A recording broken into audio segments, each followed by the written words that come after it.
Round the global in 1 minute.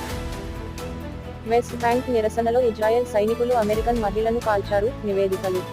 రష్యాలోకి Ukraine యొక్క దూకుడు push మిత్రదేశాలను ఆకట్టుకుంది, కానీ ఆందోళన చెందుతుంది. రష్యా ఘోరమైన దాడి తర్వాత సైనిక ఉత్పత్తిని పెంచుతామని ఉక్రెయిన్ ప్రతిజ్ఞ చేసింది. గాజాలో కాల్పుల విరమణ కోసం యుఎస్, యుకే నిఘా సంస్థలు సంయుక్త ప్రకటన విడుదల చేశాయి. గృహ సంక్షోభం మధ్య జూలైలో కెనడా రికార్డు స్థాయిలో 5,853 మంది వలసదారులను తిరస్కరించింది.